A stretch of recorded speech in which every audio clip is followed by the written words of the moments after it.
Hi guys. I hadn't really planned on making a video tonight. I really hadn't. I mean, as you can tell, my bed's kind of a mess behind me. But I was just doing my mindless meditation, and I've been getting a lot of downloads lately. I've been getting a lot of um, information, and I tend to do automatic writing as I meditate when the information is flooding through. And I did that again tonight. Um, some of the stuff I was shown to begin with is kind of heavy. So I'm going to start with the heavy stuff and just go in chronological order of how it was relayed to me. So, right off the bat, and this does not happen often anymore, but 10, 12 years ago, uh, there was a time when I would first start to meditate that I would see an eye staring at me and watching me. And then I was taught through my guides and Archangel Michael and different ones who have taught me how to shield that and block that out, this eye. It looked a lot like a reptilian eye, to be honest.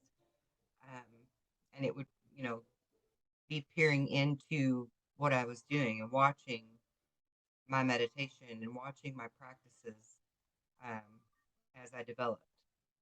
And I learned to block it out. And since I've learned to block that out, I don't have any other interferences normally, but tonight I did.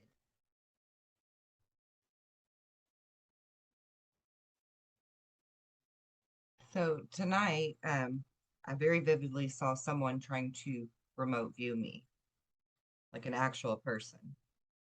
Um, he was a man, he a white man. He wore glasses. He had that geeky, nerdy kind of look and vibe to him. Light brown hair that was short. He was a short person. He was sitting in an off-white office chair with no arms, like the hard kind that aren't real comfortable, inside of a small room that had no windows and had the white tile, the big square white tile on the floors with like the black grout in between. He wore a tan with brown plaid button up short sleeve shirt, khaki pants that were slightly too short for him, with a belt. He was a thin man, not like skinny, skinny, but thin, small built. He had white socks on and sort of like a brownish orange tinted type lace up shoe. If my best guess would be like a Dr. Scholl's type shoe, right? Um, Not a dress shoe, but not your average shoes either. Um, but so, I saw him sitting there in a chair focusing with his head down, but looking up like he's looking right at me.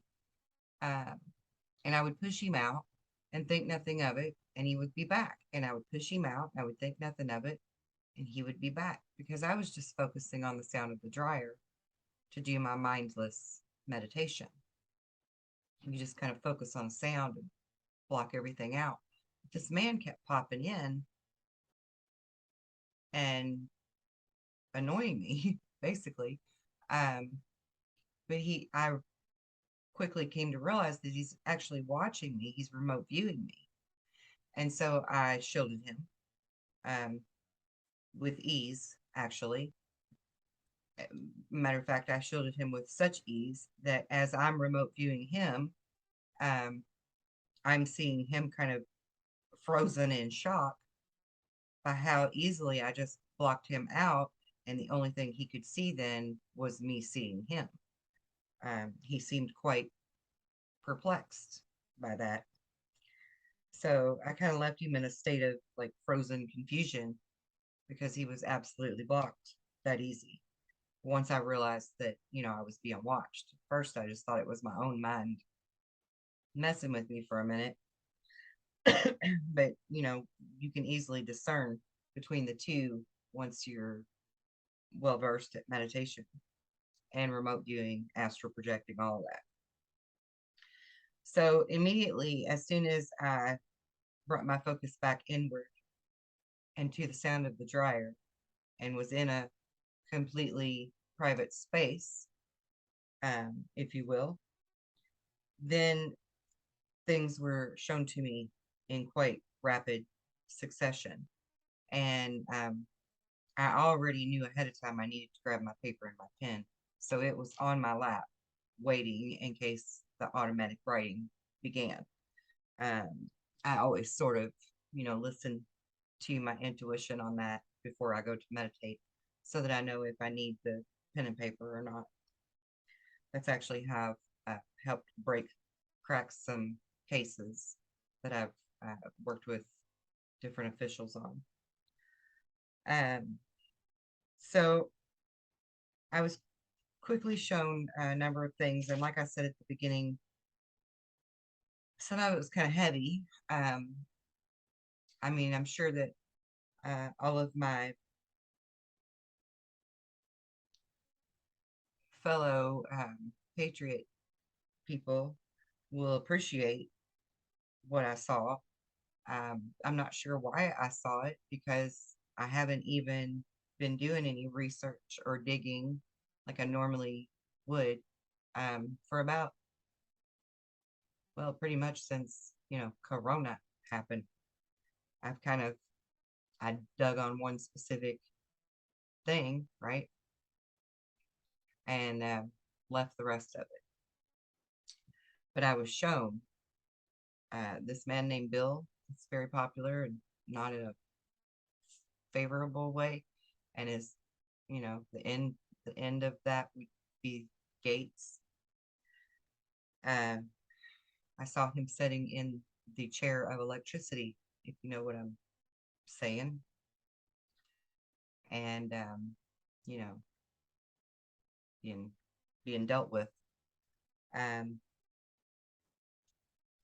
knew immediately who it was that I was viewing, who I was seeing in this vision, this download, but I didn't understand why. And I wasn't questioning it because I've trusted to just, or learned to trust to just let all of that flow, and that, if it's a need to know, it'll happen, right?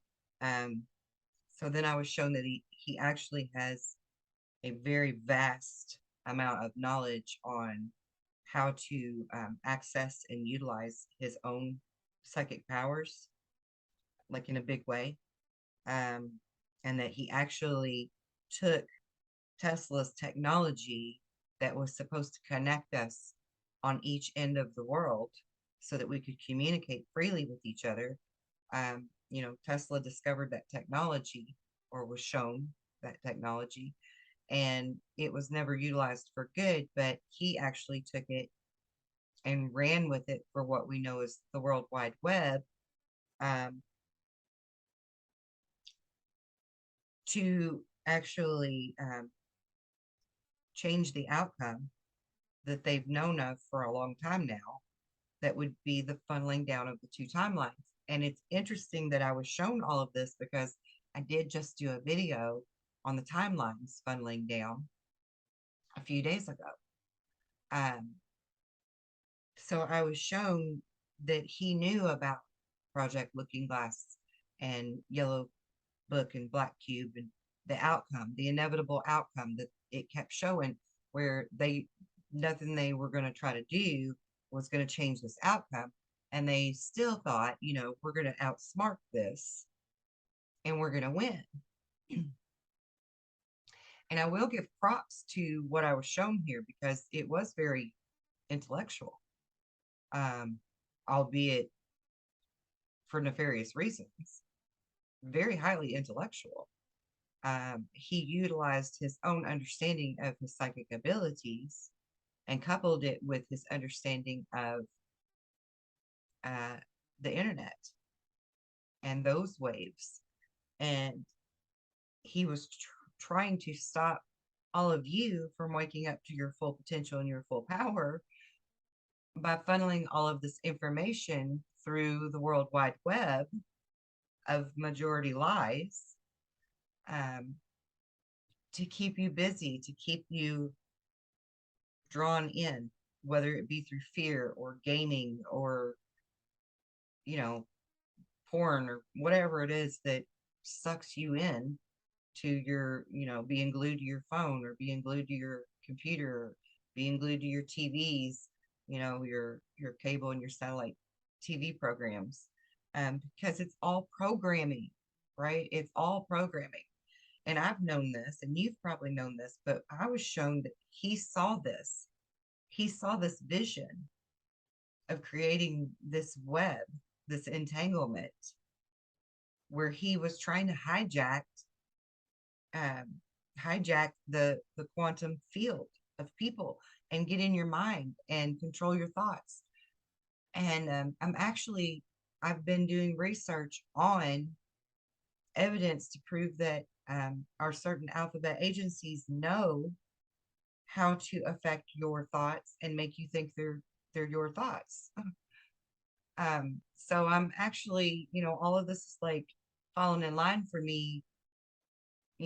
God's providing me the pieces to form the whole puzzle for you, the whole picture. And so I will be doing a video on that soon, to where you can truly see that they understand that this is not only possible, very real, and it's applied. It's an applied science that they use and that they have used for decades. For decades, guys. We've had we've had computers since the early 60s. You're not, you're not understanding just how far advanced everything really is. And this man Bill, I didn't know he knew until now, but he understands that intimately. And he was the mastermind behind thwarting you and basically claiming your soul. That's a pretty big implication. So that leads me to the next person that I was shown in the chair of electricities. Was a man named Podesta, that many of you will know very well and understand that he is intimately connected to, um, that one person that ran for the highest office and lost against Mr. T. And she wasn't very happy about it. And he's also connected to the ufology field very closely, because he was one of the little worms that they put in there, among other people that you would actually be very shocked to learn are worms, and they're plants, and they are there for keeping you confused and in fear. Highly respected people. But we'll get to that another time. Anyway, I was shown him also in the, restraints and all that business. And I was like, okay, well, that one doesn't surprise me at all. Not that the first one really did, except that I didn't know why I was seeing all of this. But, I didn't, like, of course, we will see something like that happen, because anybody that's done any kind of rabbit hole research, they know he's a very, very, very bad man. And that's putting it very nicely. But I was shown that he is not only very connected to the ufology field and the misinformation and also gathering of intel on people like me. He also worked very closely with the Catholic Church. So, and it's very ugly, bad things for them that I did not have personal knowledge of due to my research. This is something new that was shown to me in this vision tonight. So then I was also shown our old Popey Pal for the big O Catholic Church organization. And I was shown the very same man, but I was shown two images of him in this same chair. Um, I was shown an image of him in his white robe with the red, trimmed in the red. And then I was shown an image of him sitting in a black robe. And I had to pause and really look at that closely again. So I asked for a replay, and then I like screenshot that shit, and to make sure that I was really seeing the same guy in a white robe and a black robe. The white one first, and then the black.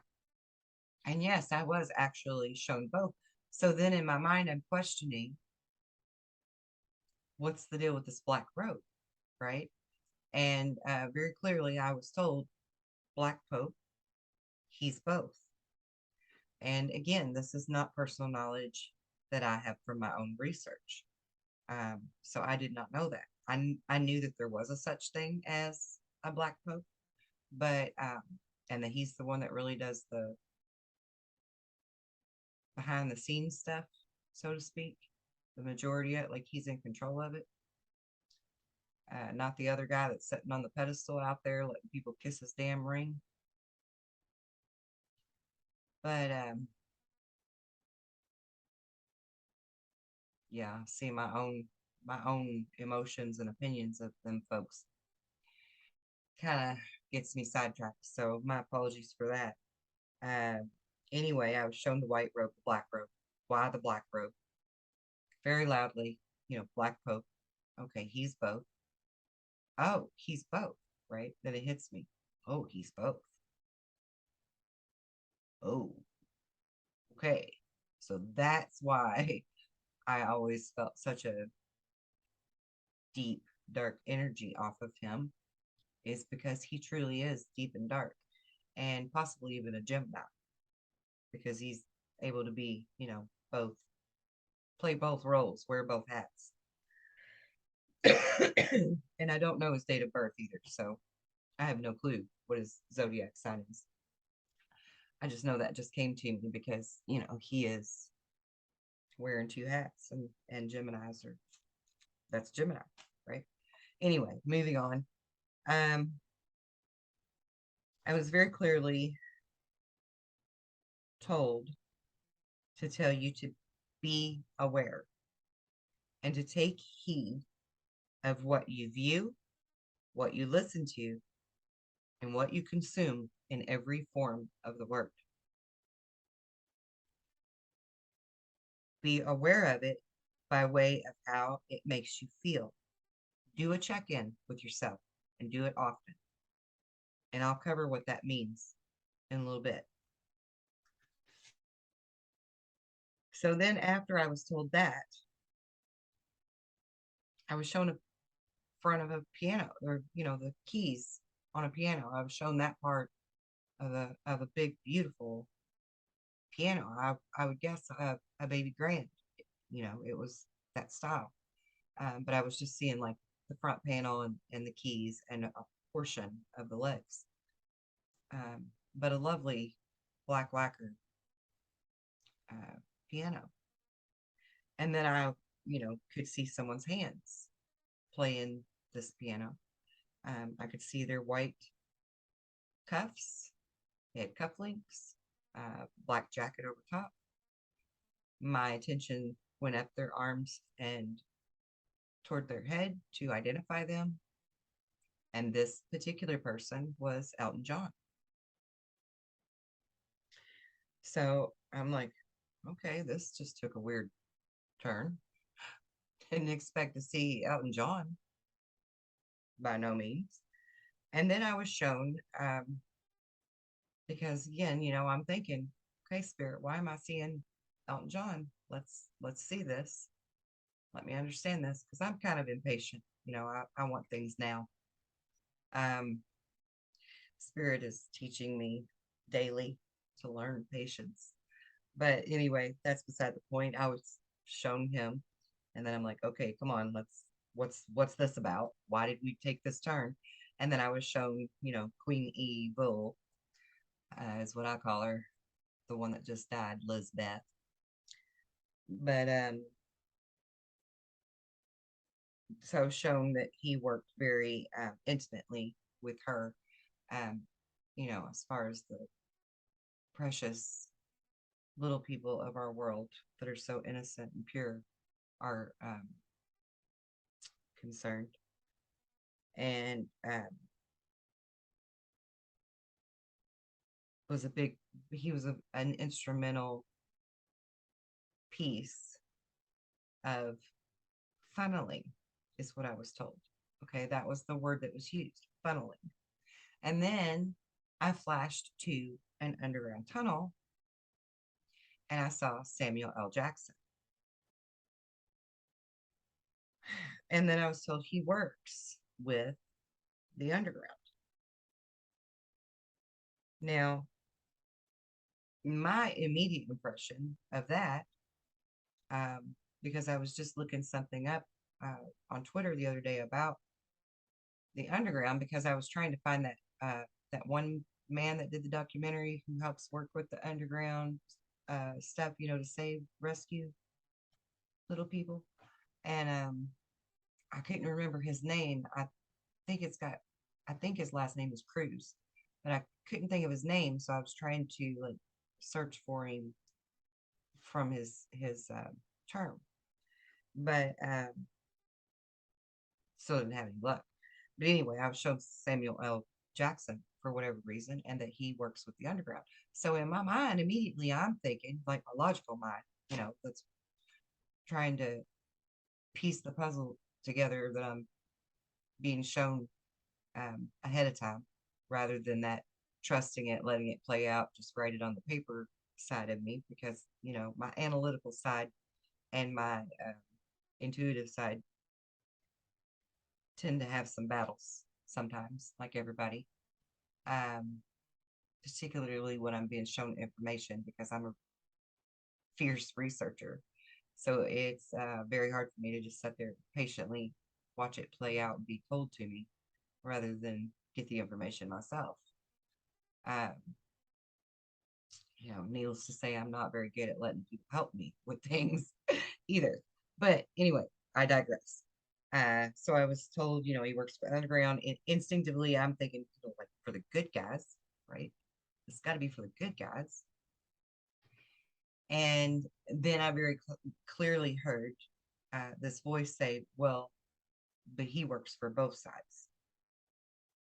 So I don't know if that means that he's a mole for the good guys, or if he's a traitor for the bad guy, the good guys, the bad guys. I don't know. I don't know. All I know is that that's what I got for that. And that was the end of it. Okay.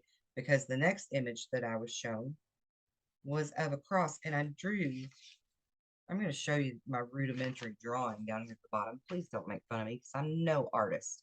But this is the top part of the cross. This is what the top part of it looked like. I ran out of room for my paper, on my paper, or it would have been longer, but my eyes were shut and I was drawing best I could. But it was almost a flower shaped triangle.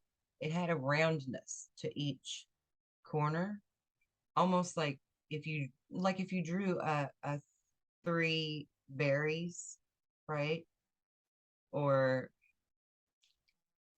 it kind of looked like almost like a little diamond shape, but then with a round point on the end, on each point of the cross. Okay, and it was a gold cross. Sorry, it was actually a blood red cross, but it had a gold weird sheen. You could see through it. It was transparent, but it was a weird gold sheen in the blood red. And I don't know, is that a Catholic cross? I don't know. Is it a Celtic cross? I don't know what kind of cross would have that type of shape. I just don't. And yeah, here's my automatic writing. It's a mess. It's all over the page. I mean, I just try to do the best I can. I think this one is really crooked. Yeah, this one's really crooked looking. Check that out. because I'm not watching where I'm writing. I'm just writing. I'm just feeling the vibration of it, basically.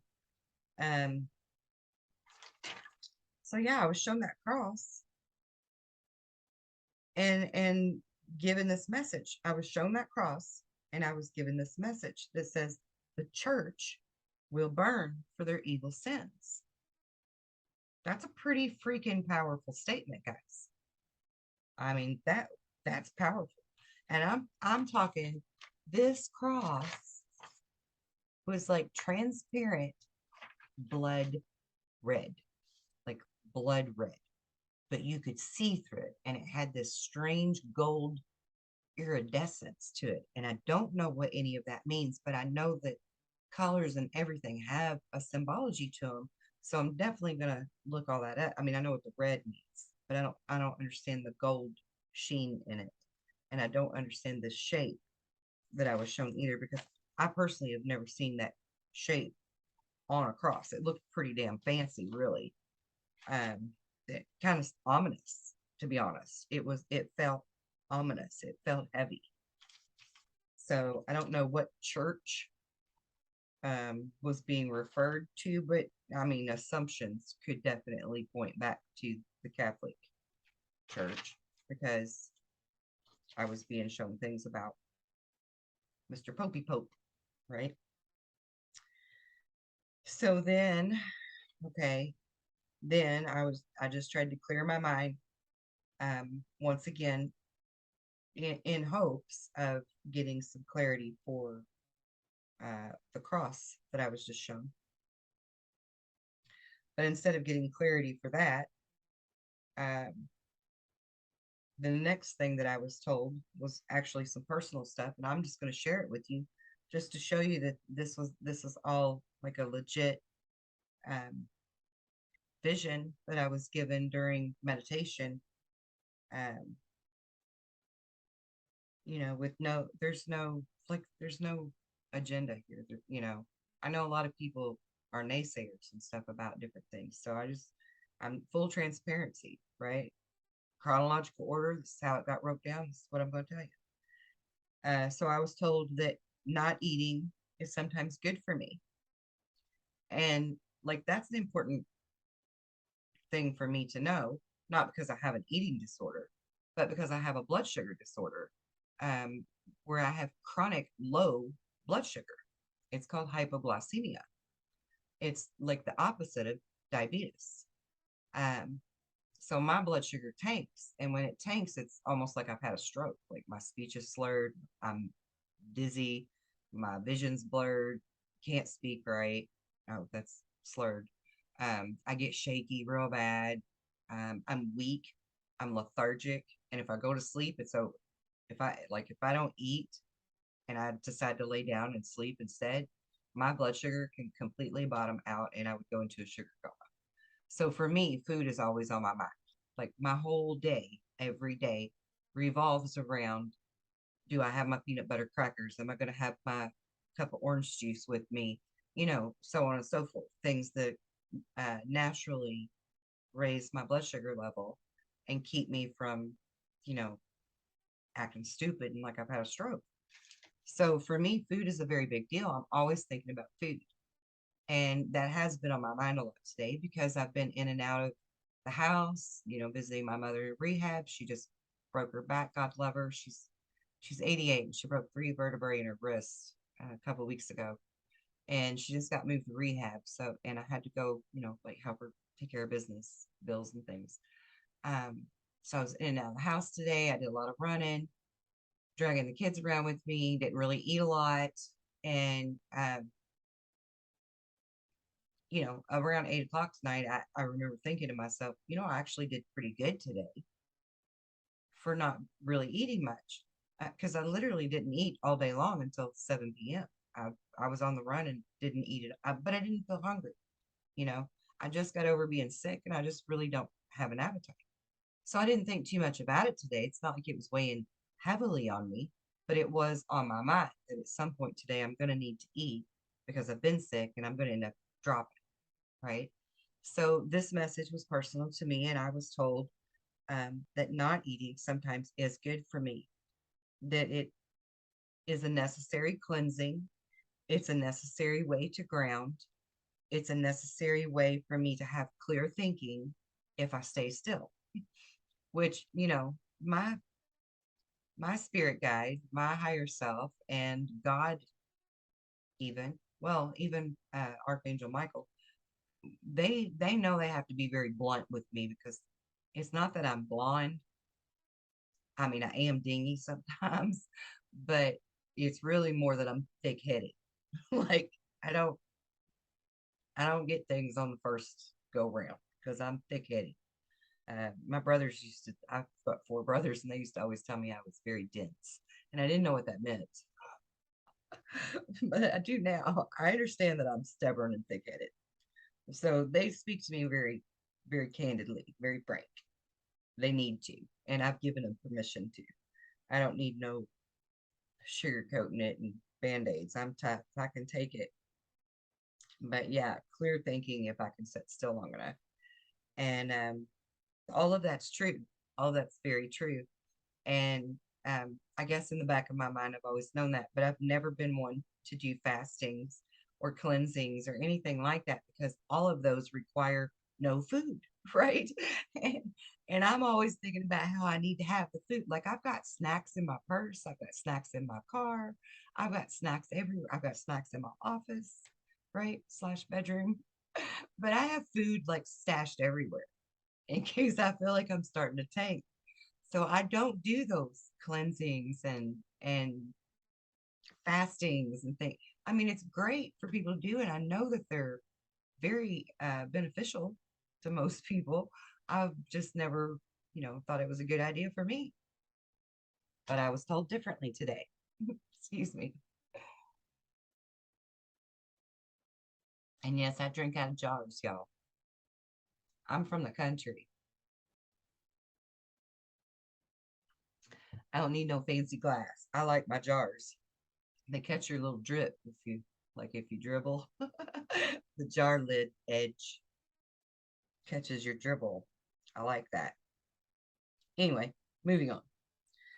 Um, I was also told very profoundly that the others are now ready to learn.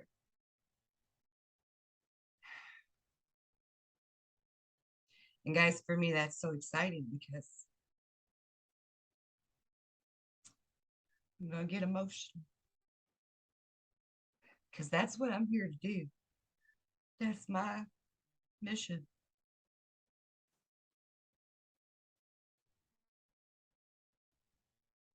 And I finally get to fulfill my mission. And you don't know how hard that patience has been for me. You don't know.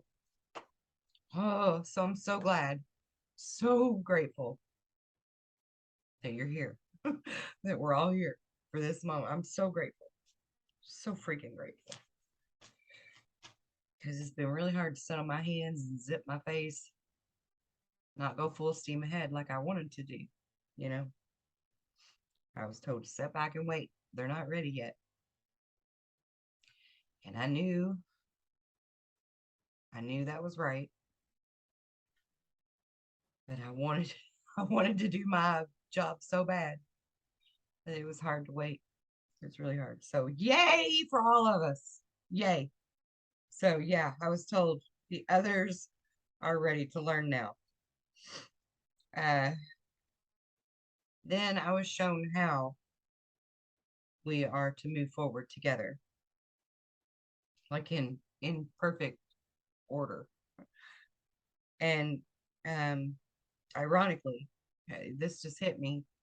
Ironically, a lot of those things, Spirit was already working through me and putting in place through the automatic writing of the downloads that I've been getting, the channeling that I've been doing for the past 3 years. For 3 years. Three. Yeah. 3 years. Oh, my back just popped, my tailbone. Nice. But yeah, I've been doing this channeling for 3 years now, this automatic writing channeling. Um,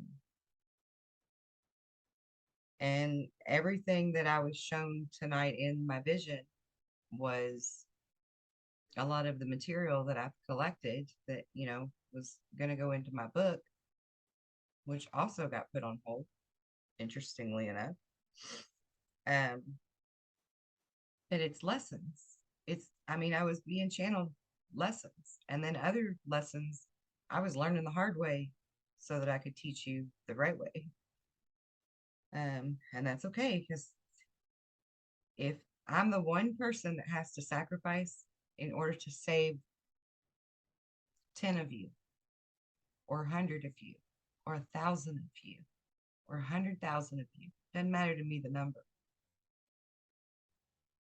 It was worth it. The hell I've went through, it's worth it, because I intimately understand how to teach you not to have to experience what I've been through. So it was worth it, because it's foolproof. So I was shown how to move forward and teach you for your highest good and the fastest way for you to learn. Okay. Which brings me to the next thing.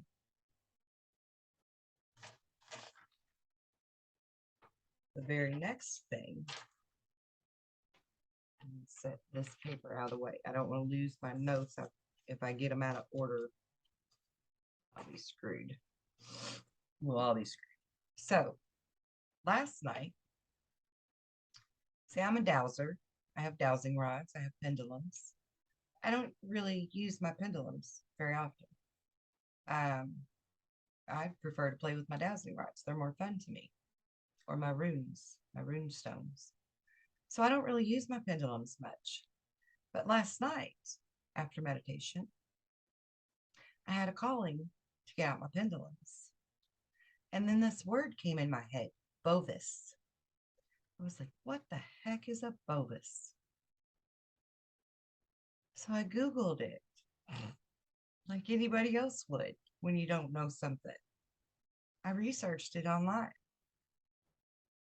And I'm going to show you, I'm going to do a share screen and show you in a minute the true definition of a bovis. But I drew my own. The bovis, and now excuse my donut grease, because I always have food. But I drew my own bovis measurement tool, okay? And you use a pendulum for that, interestingly enough.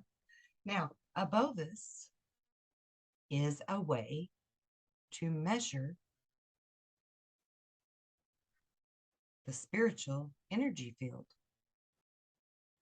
This is what bovis scales look like. There are many of them. Some of them go as high as 100,000 units, but you really don't need one that goes any higher than 32 to 36,000 units. I'm just going to show you a few so that you get a pretty good idea. This one's not even in English, so that wasn't a good one to use. My apologies. Okay, let's try this one. Yeah, okay, this is a good one. See, it says biotoxic, chaotic, or incoherent. That's this field range, okay? Between 0 and up to around 6,000 or 7,000 units. It's things that are toxic or not beneficial to your spiritual energy field, your aura, your life force, your chi, right? Your Reiki. This is a neutral zone, and this chart's not actually really accurate from what I've read about this, because this is from 7,000 to 14,000 unit range. That's non-beneficial, and then neutral here it says 15 to 22,000 units. And actually, what I was reading is that if you've got around 10,000 units, you're in very good optimal health. So I'm not sure what this chart, and you do have to be careful, you know, who you get these charts and stuff from, because some will be misleading. You can get a completely, you know, a full circle kind if you want. This goes all the way up to 100,000. But again, I don't feel like it needs to go that high. The one that I made last night goes to 32,000 units.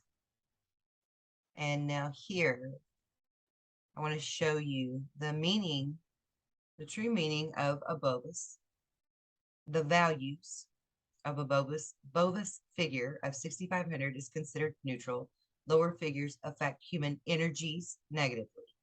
The higher figures are said to have a positive effect. Figures above 10,000 are in the ethereal range, or the spiritual realms range, and are considered to be places of power or good energy. For instance, you could go to like Stonehenge or the pyramids, or maybe even sacred Native American land. And very well, even in your backyard, you may have a sacred space that you go and hang out in your backyard that you've energetically raised the vibration of. And you can measure that, and you can see how big of an energy field everything has, whether it's land or a building, your body, your food, your water, your coffee, whatever. And here's another beautiful thing, because not only can you measure this field and see where it's at in its current phase by using this graph, this chart with your pendulum, but you can also raise the energy of it. You can raise its vibration by blessing, by thanking it. You know how the Native Americans always blessed their food, and a lot of people were taught to pray before they eat their meal. That's why, because when you do that, you're sending more life force into it. You're sending more good energy into it. You're blessing it with your vibration of love, right? Which is the most powerful of all the energies, is love, for good or bad. So this kind of shows a little bit about, you know, the ranges, and you're welcome to, you know, do this research for yourself. And then down here, we're talking about EVs per photon, and an EV is an energy vector. But it's basically life force, life energy, right? Some people call it the astral energy, or ethereal energy, or the spiritual energy. It's also your life force energy, your vitality. And it is a form of radiation. It's not negative. So keep that in mind. It's negative if it's in lower numbers. But, you know, just like everything else, it can go both ways. It can be good or bad, right? So, yeah, you're welcome to do some more research for yourself and learn about the Bovis chart, okay? That's the same thing. I don't know why I have two of them. That's silly. Okay, so now I'm going to flip back over to here. Hi again. And you can see that I have my plate still sitting on the bed. And I did that intentionally so that I could demonstrate this Bovis chart to you and show you how to use it. I also have just a package of sauce from, I think, Arby's, whatever, and the crystal that I use to meditate with. Okay, now crystals are going to always reign, and lots of other rocks, not all rocks, but lots of other rocks are going to range in the very high number categories, okay, because they are energetic. But the beauty of using this chart and simple pendulum is that you can measure these energies so that you can see it, visually see it for yourself, to understand just how powerful these little stones really are. A lot of people take that for granted. They're like, yeah, crystals are pretty, but whatever. But no, they are super charged for real. And I'm going to prove it. Okay. So I'm going to sit over here on the bed. I hope you guys have been able to hear me. I just realized I never forgot to turn my volume all the way up.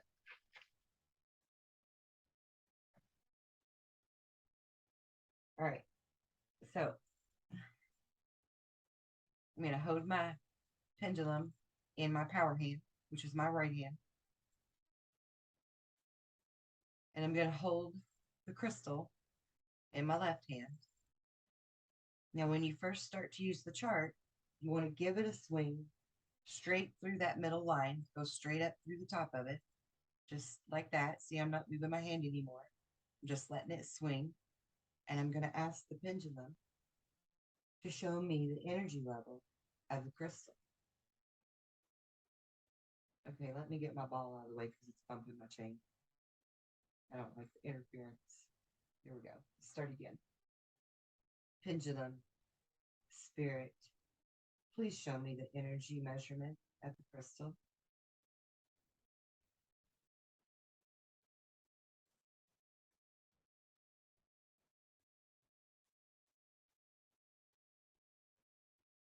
Okay, so I'm in the 23,000 range, the 23,000 range, which is the spiritual realm range.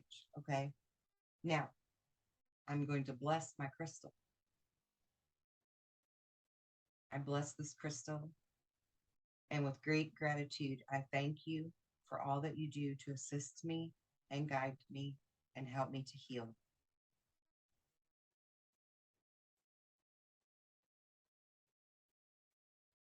Now, we're going to measure the energy of this crystal again.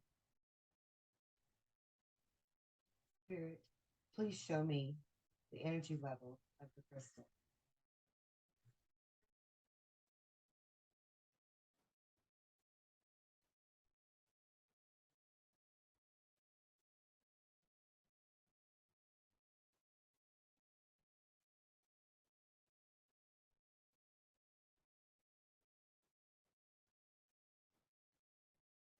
Now we're at 33,000. 33,000. So that went up, what, 10,000 more units just from a simple blessing. Do you see how that changed? Okay, so now watch this. And I'm going to kind of turn this way a little bit better.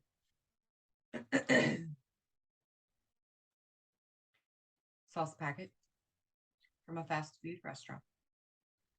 Spirit, show me the energy level of the sauce package, please.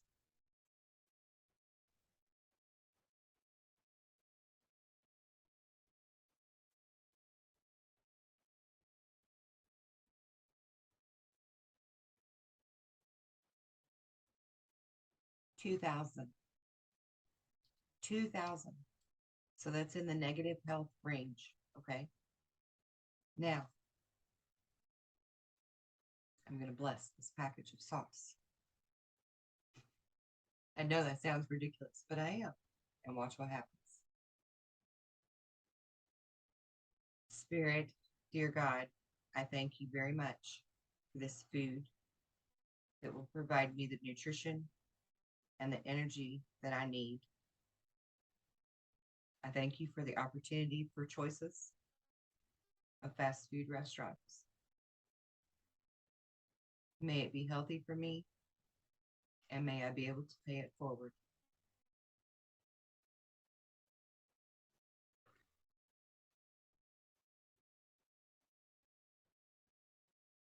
Spirit, please measure the energy force of this package of sauce.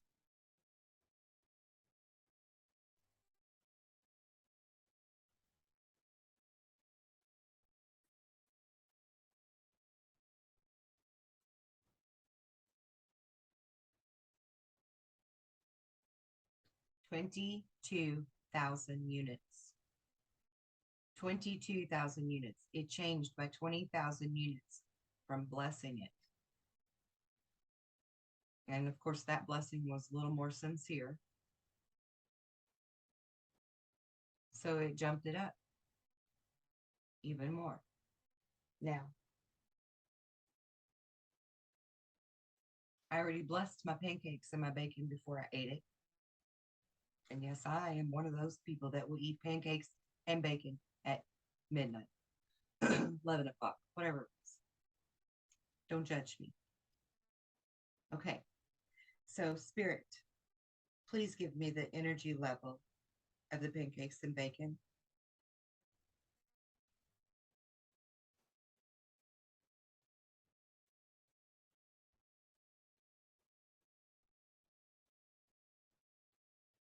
$17,000 units.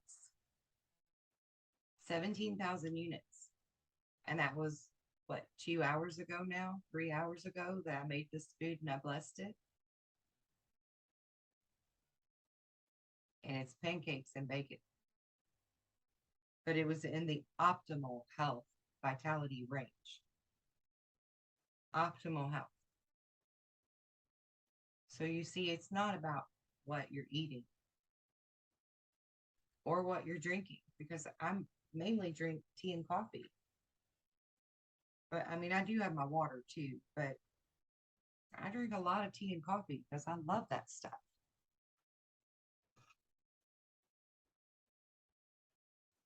But I bless it. I'm grateful for it. And I give my gratitude before I partake of it. You know, even if it's a candy bar or a ho-ho, I give my gratitude for it because I am grateful to have those choices. I know very much what it's like to not have choices and to not have much food. Um, so I know very well how to be grateful and thankful for what I do have. And it matters. Being grateful, being thankful matters. And that's a good way to show you visually how much it really matters, because it does change. It does. Your thought matters. Your gratefulness matters. Okay. So moving on to the next thing, I was told to tell you to stretch your body, to open it up so that you can begin to receive.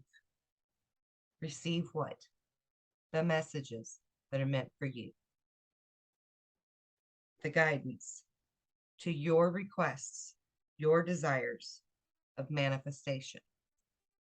Stretch the body, open the spirit, let it loosen up. That is exactly what I was told to tell you. Okay. Then I was told to explain to you what normal really means. Normal is not listening to society and doing what all of the other sheeple do. Normal is about us listening to ourselves. Listen to your hair raising up on your arms, or your ears perking up because you think you heard something. Listen to that intuition of you thinking something happened over here in your peripheral. Listen to your gut. Listen to your body. Listen to, I mean, this whole body that you're in, it's not just a meat suit. It's your freaking hardware. It's your computer parts, right? It's your outer shell of your receiver and your transmitter. So listen to it. So normal is us listening to our hair racing or the goosebumps on our arms, our instincts saying that something isn't right. Because you are an biological, electromagnetic being of constant information, sending and receiving constant information. So much that you would be mind blown if we really put it into a measure. It's huge, the amount of sending and receiving that's constantly happening. So you're reading energy naturally, constantly. Sometimes you're subtly listening to it, and other times you're not.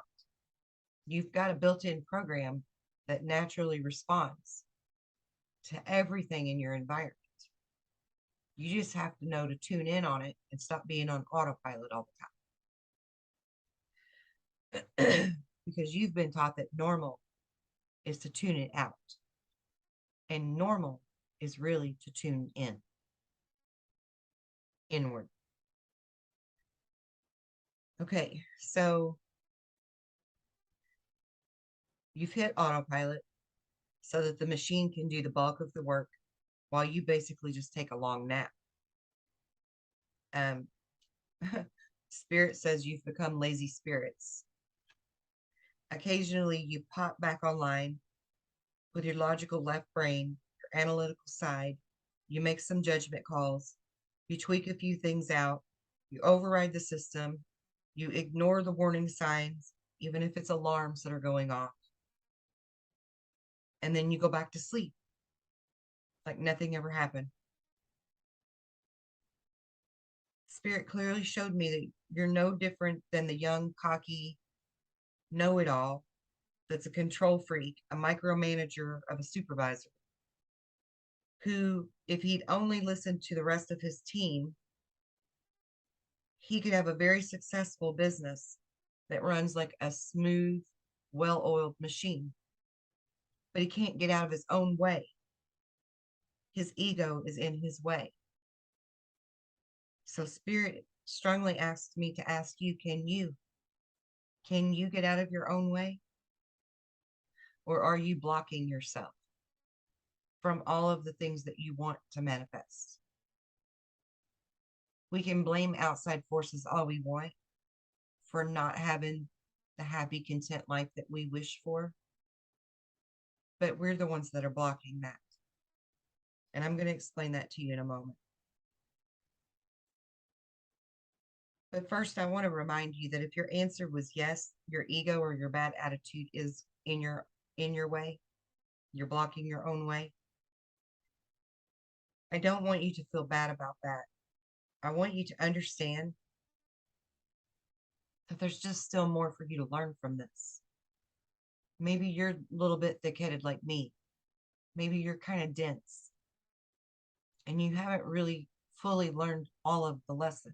You know, it's not one lesson. It's like a chapter of lessons, right? Where it's all broke down. There's different categories to learn for just one chapter. So maybe you just haven't learned everything there is to learn from whatever situation that you're in that's making you feel like you're stuck.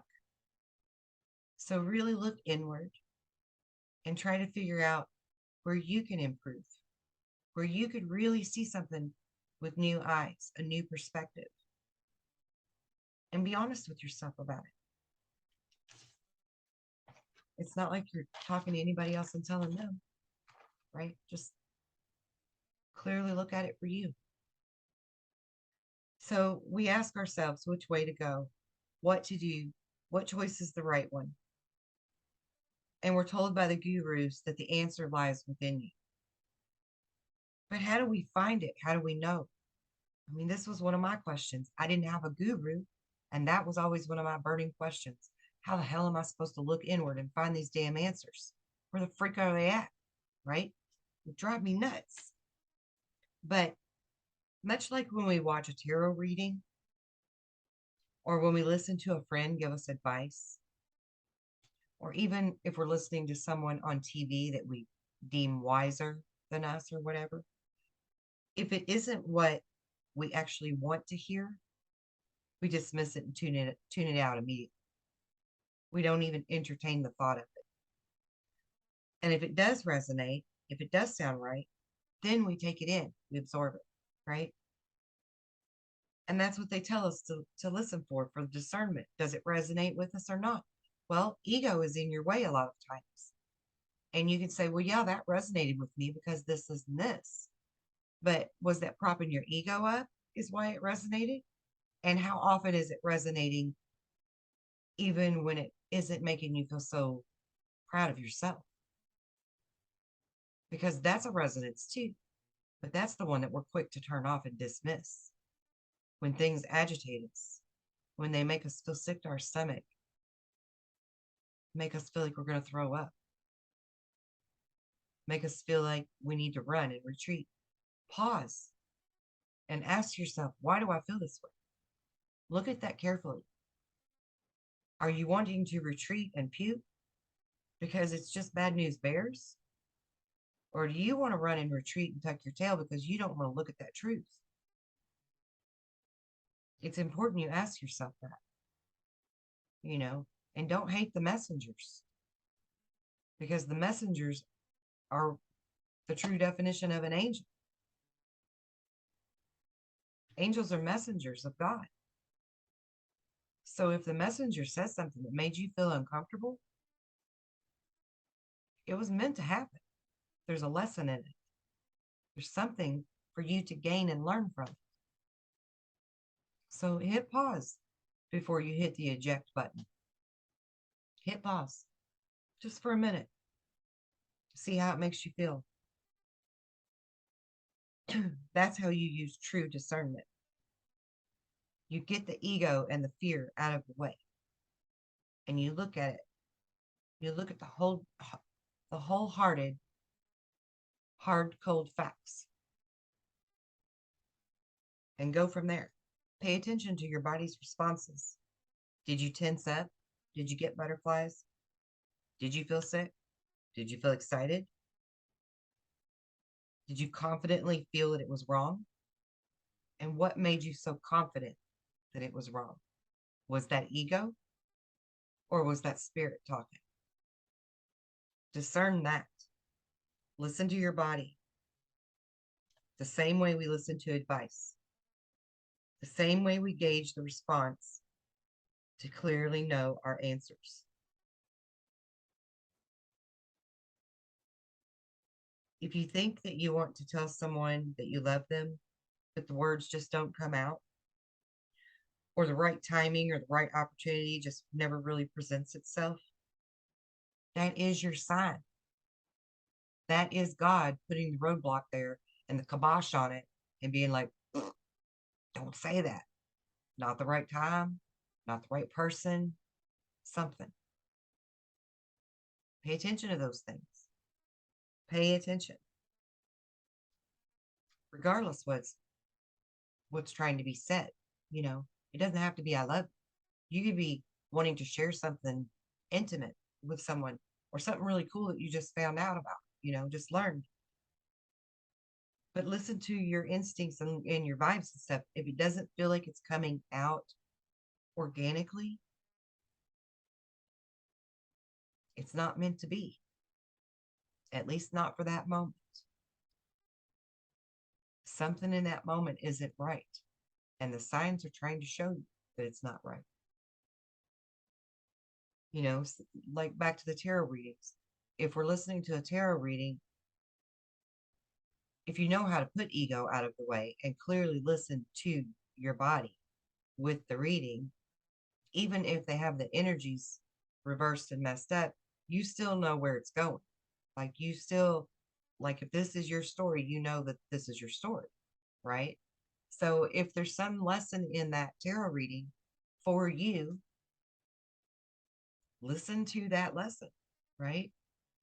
Because that's the point of the tarot reading. And so many people just want to hit the high points in the tarot reading. They don't want to listen to the deep cleaning stuff, right? This is how I describe a lot of people. And my nose is itching like crazy, so that's spirit talking to me. But like I compare people there's two types of people on this planet. There's the surface cleaners, the ones that just kind of, go around and dust and hit the high spots, the high traffic areas. And then there's the deep cleaners. Those are the ones that really get in there and they move all of the pretty things off of the table and dust the entire table and wipe down all the pretties. You know, they're very thorough cleaners, right? And we're like that in everything we do in life.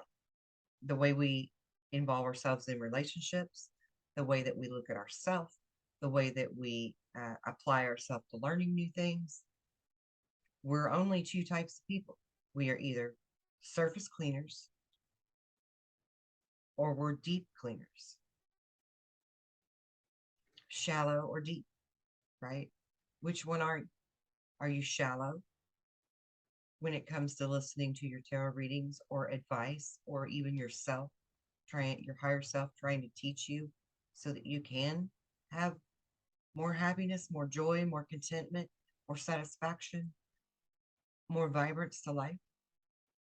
Because when you block that, when you block listening to that hard truth about yourself, you're blocking all this beautiful stuff that you could have that will just come naturally through the law of attraction. It just flows naturally. Okay. I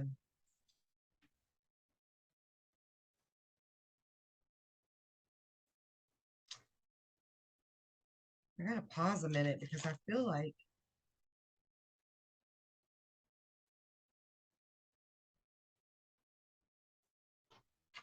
I wrote that somewhere.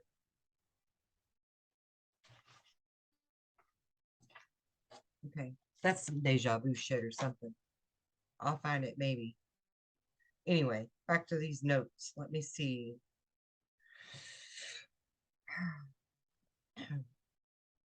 Yeah.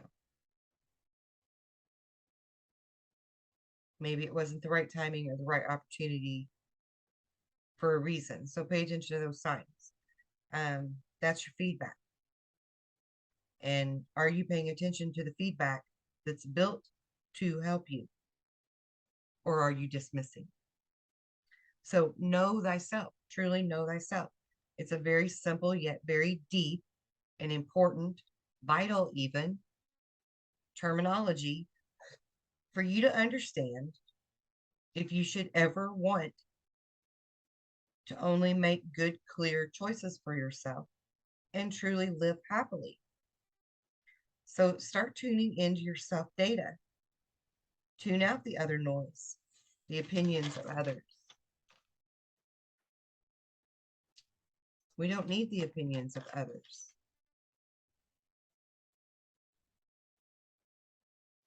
Okay, and here's something interesting too. I swear, I feel like I've got something else to say about all of that. Like I wrote it down or something, but it's not here. Anyway, speaking of opinions of others,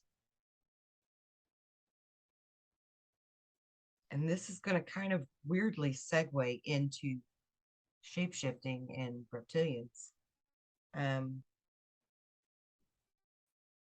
We tend to shapeshift. Humans shapeshift. Now, I know a lot of you are saying, what is she talking about? We don't shapeshift. I still look just the same as I did any other damn day.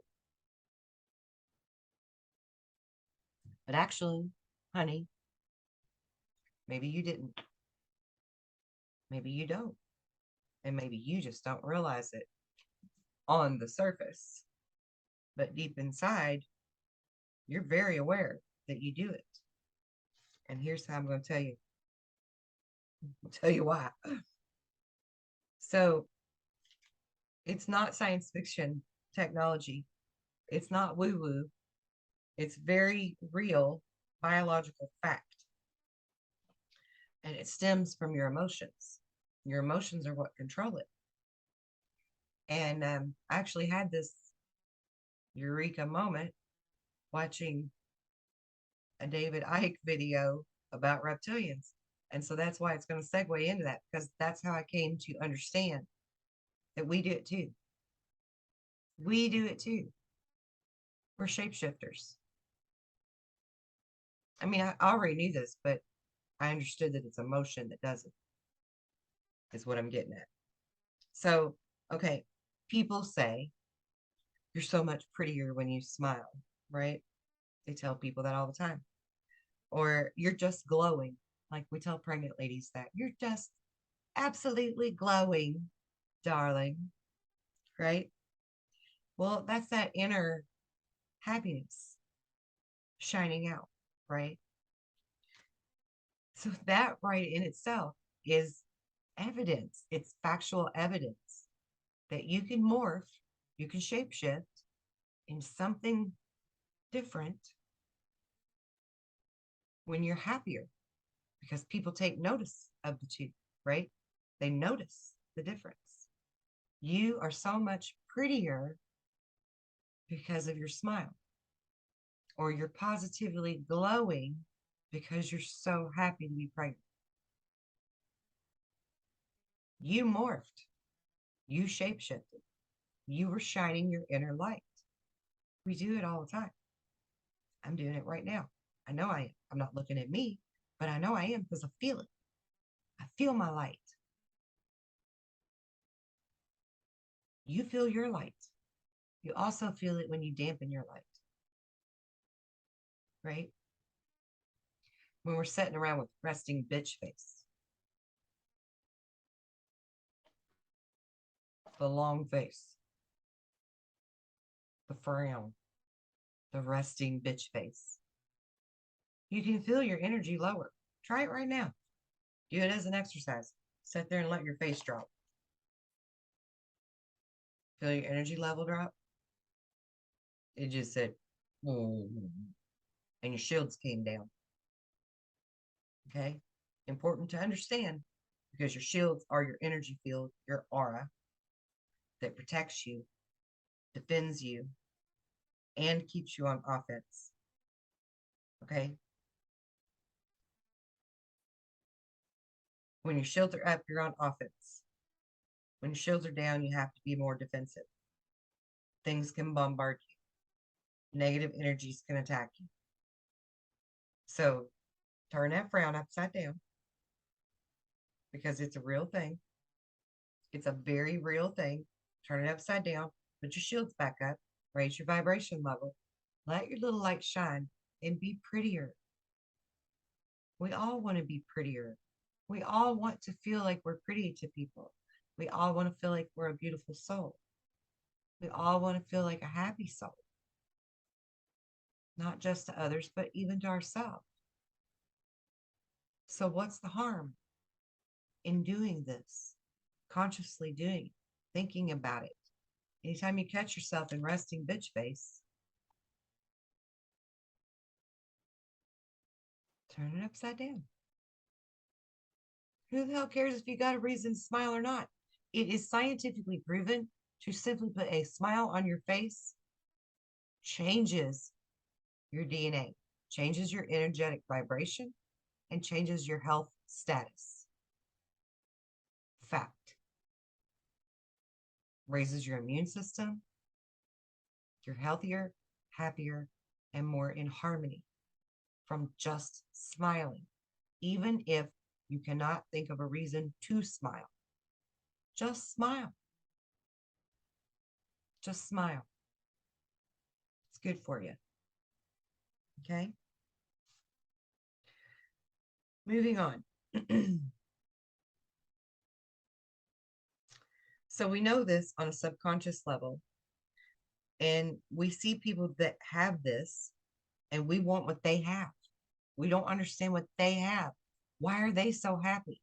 How did they obtain this happiness, this glow, this beauty, this calmness, this confidence? How'd they get that? Learning to love yourself and learning to understand your physiology, your anatomy, and how your thought powers all of it. It controls all of it, and it morphs you. It morphs you into happy, or it morphs you into ugly.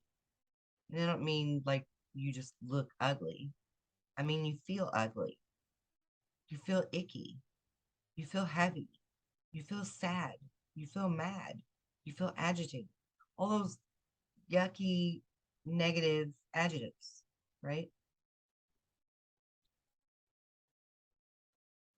But you can literally see a person's face morph.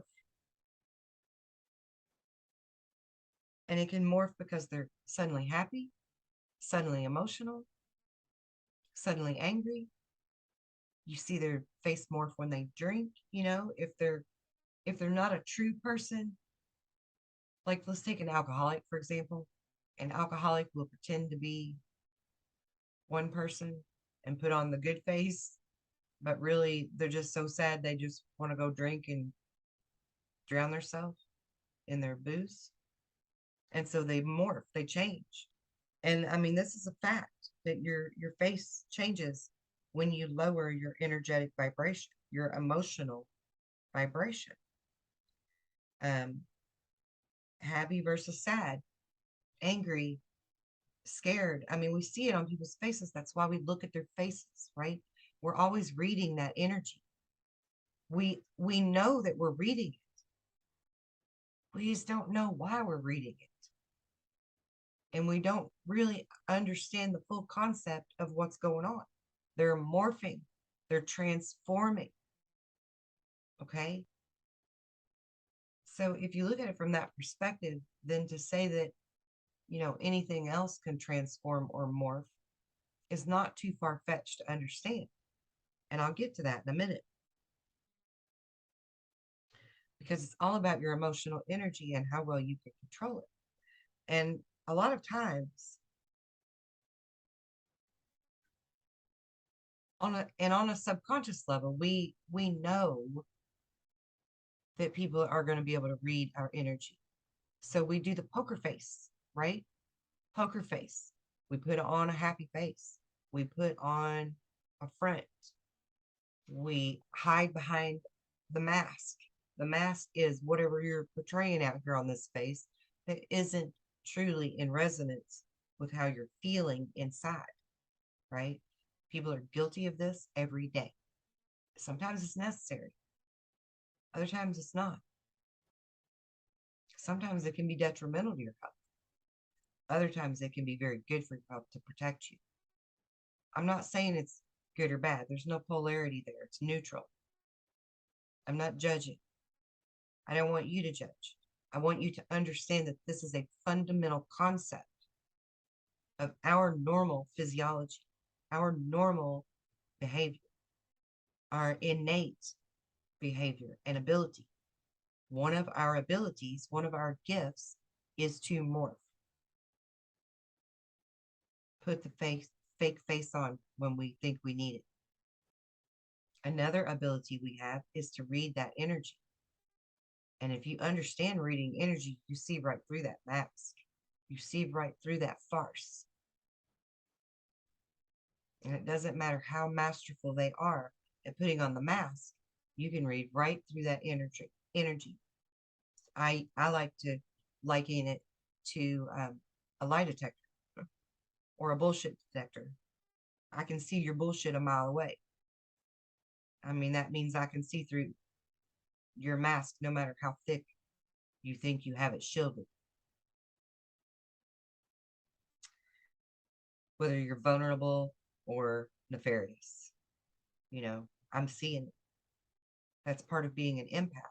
A lot of empaths see right through those shields that are fake, those fake shields, those fake masks. Empaths can penetrate them easily. And the more you learn to read energy and hone that gift, the better you can get at it to help people and to help yourself, help guide and navigate you, whether you want to be around them or not, you know? But one of my first true lessons at really realizing from a new perspective that people morph was I had a drunk husband. I had a husband that was an alcoholic. And I could literally tell by his face if he was drunk or not. He would hide it. He was very good at hiding the fact that he was an alcoholic. And for a long time, I couldn't tell because I wasn't paying attention. I didn't want to see it, right? I was refusing to see it. But when I started looking, I realized that his face looks totally different when he's drunk versus the face that he has when he's sober. And he's a lot like my dad was. He's a great guy when he's sober. Super great guy. Fun to be around, funny. Um, you know, great friend, great pal. Just somebody that everybody likes to be around. But he has these issues, personal issues with himself, where he doesn't love himself. He's not willing to do the work to improve them, but he's not proud of where he's at in some things either. Um, so he just drinks. That's his story. He just drinks. And then when he drinks, he starts thinking about all these things that he's not happy about and how they could be different. And rather than looking at himself, he wants to look at other people to blame. And so it just changes his whole demeanor, including the way he looks. And I actually sat down one night and I drew a sketch of what he looks like sober and a sketch of what he looks like drunk. Two totally different people, but you can tell it's the same person. But I mean, it's a pretty significant difference. And I showed it to a family member and they were like, oh my God, you're right. Like he actually does look just like this picture when he drinks. And he actually does look a lot like that picture when he's sober. Gave me kudos for the drawings and stuff because I'm not really an artist. But I was passionate about getting that on paper. So I guess I did better than normal. Because again, I can say I'm not an artist, but if I remove my limits, then I do really well. So, just don't allow limits on yourself. It's okay to put limits on other people and how they're treating you, but don't put limits on how far you allow yourself to go. So, the morphing is something that actually, in science, to explain it, happens on a cellular level. And I'm going to do a show on that actually fairly soon too, where I've been doing research and gathering different ways to help show you that what I'm saying is scientifically grounded facts. We change on a cellular level with our emotions. So that means we can heal ourselves, we can make ourselves unhealthy, we can morph, we can do lots of things, right? On a cellular level, very instantaneously on a cellular level. We can bring ourselves up, we can bring ourselves right back down. We can bring ourselves down and we can bring ourselves right back up. It's about where that emotion is going. Which direction is the emotion going? And how long can you stabilize it in a healthy space, right? Hold space for yourself.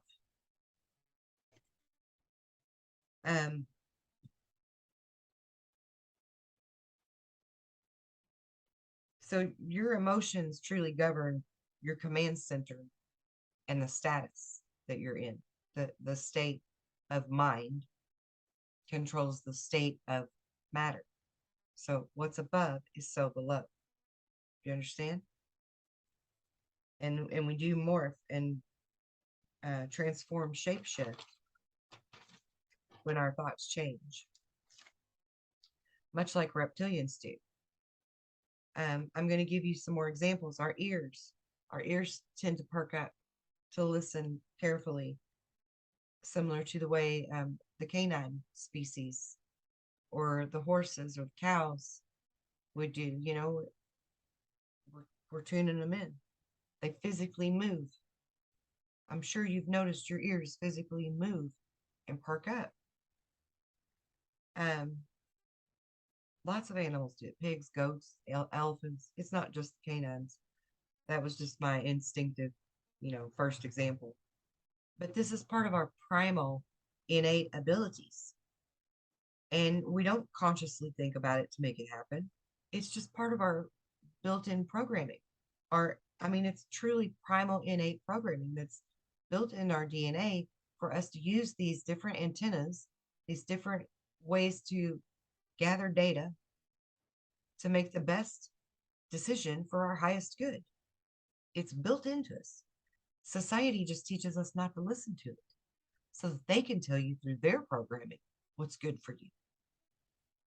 Like synthetic food that comes out of a 3D printer. What? Yeah. Or out of a petri dish. I literally watched a video once of some Asian company, I don't remember who they were, growing cabbage and lettuce in petri dishes in a lab. And it came from this green glue. It reminded me of Solent Green, that movie. I think that's what it was called, Solent Green, something like that. But it was like this green goopy stuff that just started growing and blossoming and growing and blossoming. And one of them was cabbage and one of them was lettuce. And they looked exactly like a real head of lettuce or cabbage. They were tasting it. It tasted like lettuce or cabbage. It had the same crunch, texture, etc. But it was grown out of a fucking petri dish in a lab. Freaked me out. Like, what the hell was in that green goo? I don't know. But now every time I won't buy vegetables at the store unless I know that they're from local farmers. I just won't. And all natural, watch that shit too. That's a whole different show. Don't believe it just because it says it's all natural or organic, because they've got a loophole there that includes some cannibalism and shit. But like I said, that's another story. So our ears perk up, our hair stands up, we get goosebumps, we get that tightening, sick feeling in our gut, we get the butterflies, right? Those are all message centers talking to us about the transfer of energy that's happening in our environment. This is data feed that we need to listen to. We need to consciously recognize it. We need to honor it. And again, I'm reminded of Einstein's quote, my favorite quote of his.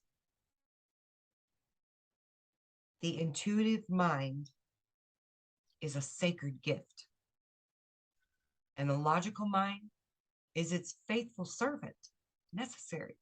Its faithful servant. But we have created a society that honors the servant, honors the logical mind, and has taught you to forget the gift, the intuitive mind. Very, very important, because it is part of our most primal animal instincts, God-given animal instincts. And because we've got such a fantastic, powerful brain, and our thought is so powerful, to have those same primal instincts that all other animals and creatures on this planet have, and be able to utilize that for the higher good, it truly puts us back in our status of Adam and Eve in the Garden of Eden kind of a position, where we are the masters, we are the gardeners, we are the creators and the caretakers of this planet, of ourselves, and each other, this entire domain. Like, this is real stuff, you know, leveling up kind of stuff. If you could just realize your full potential of who you are. If you could take back control of your simple, basic, primal, DNA encoded, receiving and sending of data transmission, you could grasp this so quickly. Everything else that I have to teach you, you can grasp so quickly. So for me, like I said, I realized this lesson after reflecting on this difficult relationship with an alcoholic and visibly seeing him morph, much like I've seen myself and others do, right? Whether we're happy, sad, whatever. Like, you can always tell when somebody's getting ready to cry. You can always usually tell when someone's getting ready to laugh, because their face changes. Everything lights up before the laugh erupts out of them, right? And I already told you about the sketch. But as I did that sketch, I was reminded once again of that interview where David Icke was speaking of the reptilians that were morphing on camera, getting caught morphing on camera and stuff, where they looked human, but all of a sudden there was like glitches and stuff happening. And they didn't, like, David Icke didn't understand the glitches. They thought it had something to do with the camera penetrating their ability to cloak or whatever. But I got to thinking about that, and really it was that the level of emotion that the person that was trying to portray themselves as a human, that's not really human, they're reptilian, their level of emotion was changing how well they were keeping that mask up, much the same way we put on the front. We put on the fake face. We just limit ourselves in how far we can take that. We limit ourselves thinking that we can't literally appear to be something else, the way that the reptilians can do this and appear human to us. It's not a mind projection that they're tricking you with. It literally is part of the programming that's built into them, into their DNA. It's part of their chameleon adaptability gifts, because they're not limited and they are advanced. But it's emotion still. And if they've been on this planet for some time, or even were born on this planet and raised on this planet, then they have that same trial and tribulation that we have with where you keep your energy level of emotion. You see? So if they're under high stress, if they're feeling pressured, if they're feeling agitated and angered, because trust me, the reptilian brain is much more quick to war and anger than we are. So if they're feeling any of these negative emotions, then they're glitching their self. And that's why you're going to see like a reptilian eye all of a sudden, or part of their face shows up on the camera and stuff. Because yes, the camera is picking that up because they're digital now. And so because now we have digital cameras with all these little pixels working constantly, we can catch it. We can catch it when it happens. We can see them morph and change. So you believe that shit when you see it. You believe it. Because that's not a trick of the camera in a bad way. It's a trick of the camera being digitized. So it's actually showing, pieces of the puzzle that are all forming to create the image. And it helps you to see it. So believe that shit. Morphing and transforming is a real thing, a real ability. Reptilians are real, that have this ability and usually can control it with ease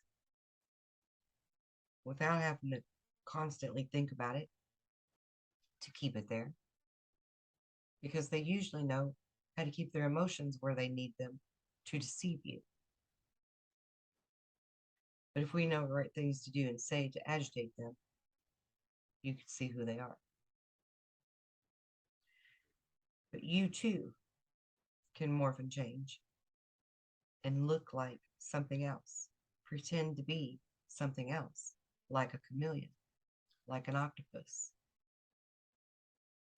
Actually, we're more like the octopus than the chameleon, because with the chameleon, it truly blends into its environment in a way that if it doesn't move, you don't notice it. But the octopus, on the other hand, even though they're blending into their environment, you can still tell that it's an octopus, right? So I guess we're more like the octopus, and they're more like the chameleon. Interesting.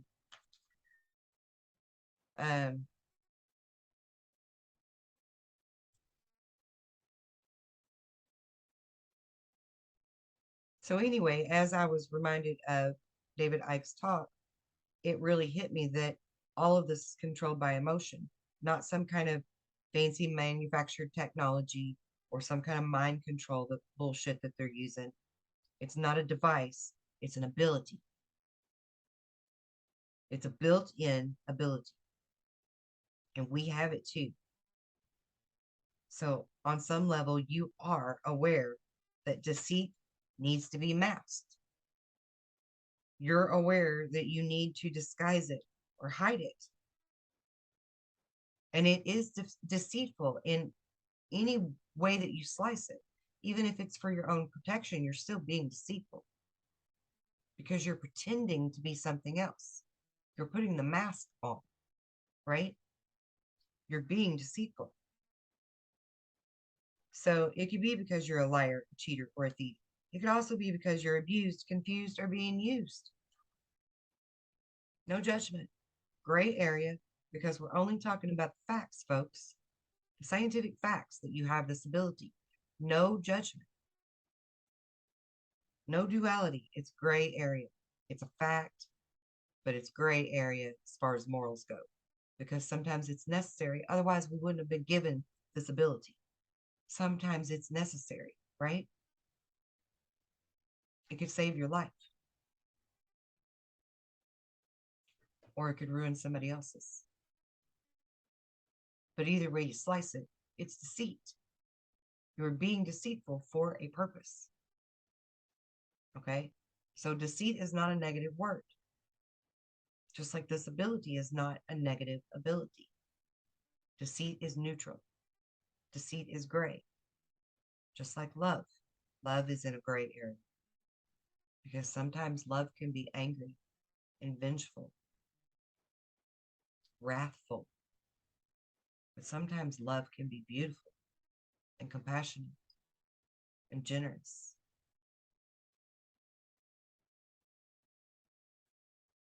So, whether you're trying to put on the happy face to disguise your true emotions, or whatever your reason, it's your God-given ability to do this, to shapeshift through your thoughts and your desires for your wants and your needs. It's your true self. Like even having a crush on somebody and hiding it from them. It's deceitful, but is it a bad thing? No, it's not a bad thing. You just aren't ready for them to know that you have a crush on them. So you're hiding it from them. Right? Whatever your reason, doesn't matter. But it all stems from emotion and it's all controlled by emotion. And I asked myself, in all of this, I paused and I asked myself, why can't we work harder at proving our worthiness of trust to be our real authentic selves with each other rather than continuing the greatest of all divides? And this division is the real hurdle that we need to get past. And that's where you put on that happy face even when something doesn't please you and make you happy. We're not honoring our true self. And so in turn, it's really not benefiting you or the other person because your heart's not in it. It's not a heart and brain coherent energy transfer, you see? So, I mean, we could remove so many different divisions and so many different issues and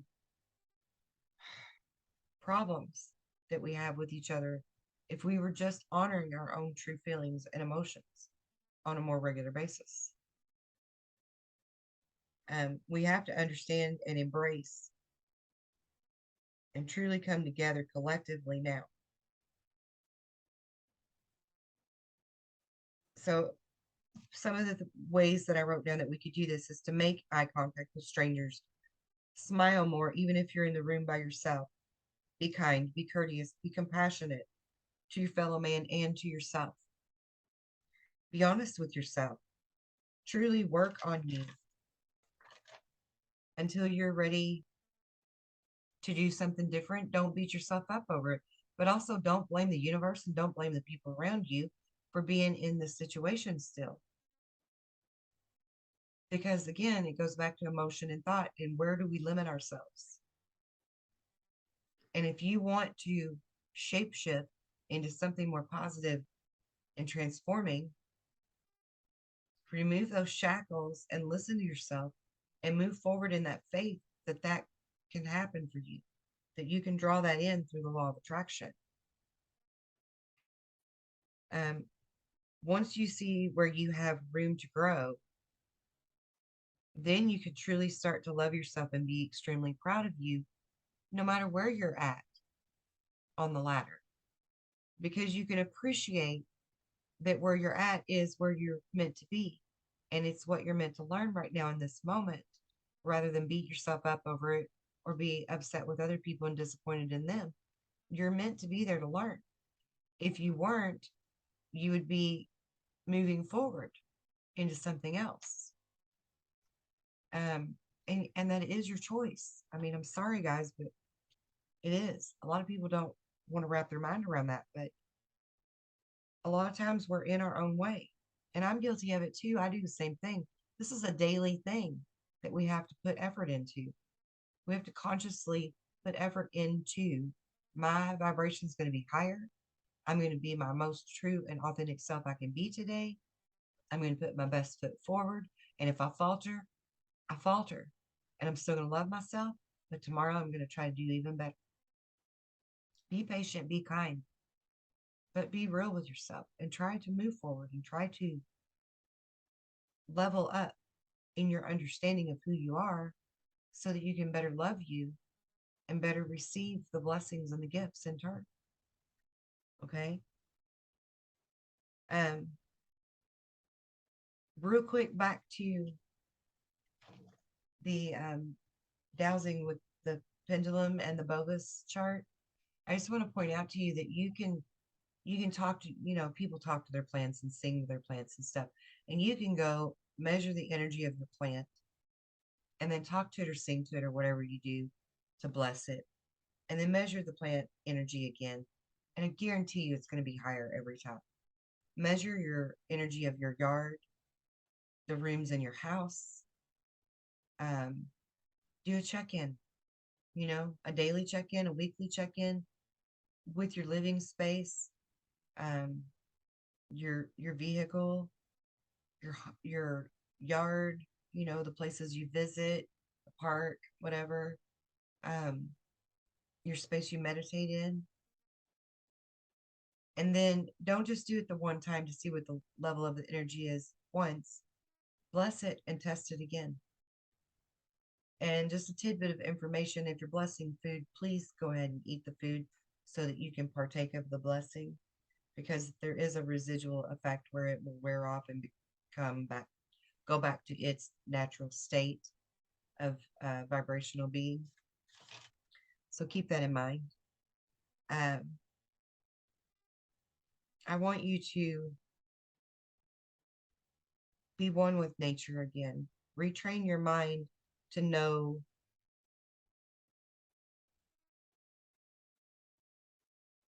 that, to really know that, to believe that. Start seeing yourself as part of the animal kingdom again. Feel your skin, feel your hair, feel your muscles when they move. Listen to your gut and really feel it, because it's all talking to you. Even brushing your teeth, you can feel the vibration on your teeth from the toothbrush, right? The bristles of the toothbrush. Feel that. Be present. Be consciously aware of tuning into what it feels like for all of these experiences. Because the more you pay attention to that, in the littlest of ways, the most mundane of your day, pay attention to what it feels like, truly feels like, to experience these things, so that you can tap back into your innate primal gifts and hone them. You've neglected you for too long. Ever since we were children, we were taught to neglect that.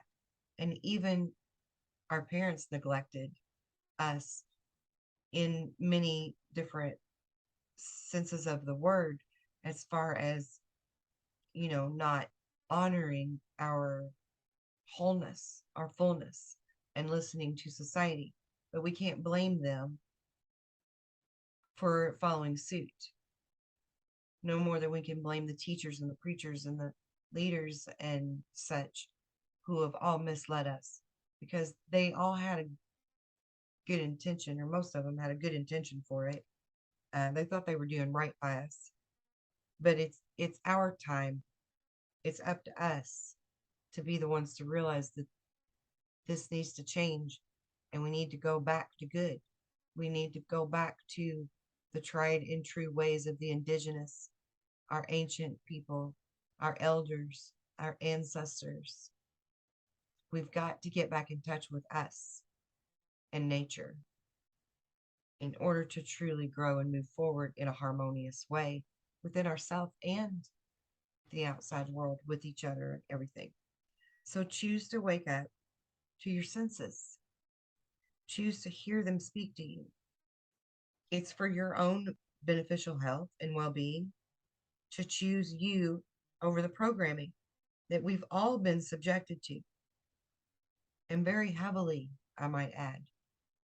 Reprogram your brain to see that as normal instead of what they project on us through the media,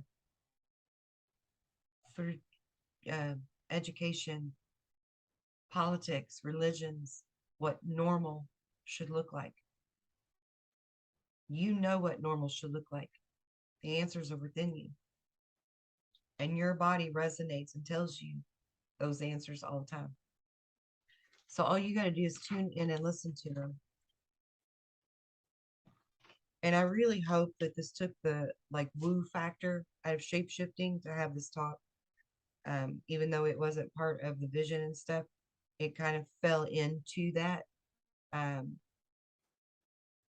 learning experience that I've already went through, that I was already intending to teach to you. It all just sort of segued together beautifully the way that vision played out. And it's very important to me to take the woo factor out of all of this, because this is not new age nonsense. This is not esoteric bullshit, right? Like, this is real scientifically grounded facts about who you truly are, that was esoteric knowledge to be hidden from you. Esoteric means of the dark shadows, right? Kept in the shadows. Forbidden knowledge. It was forbidden because they didn't want you to be free. And God does want you to be free. That's why I'm here. That's my mission, to teach you how to take your shackles off. And they're mental shackles, guys. They're mental shackles, and they can be easily removed. All you have to do is change your perception, open your mind, and start truly digging in to your own truths. You don't have to take my word for it. But I should hope that you will remember that we are who we've been waiting for. It's our time in this great awakening of collective consciousness that we break the karmic debts and the ancestral curses and free everybody for millennia to come.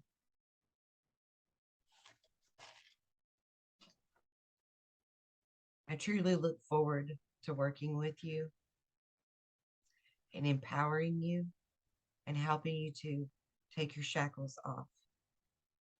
I want you to walk away from this informational video with the comprehension that knowledge is power. Knowledge can set you free. And I want to thank you for watching.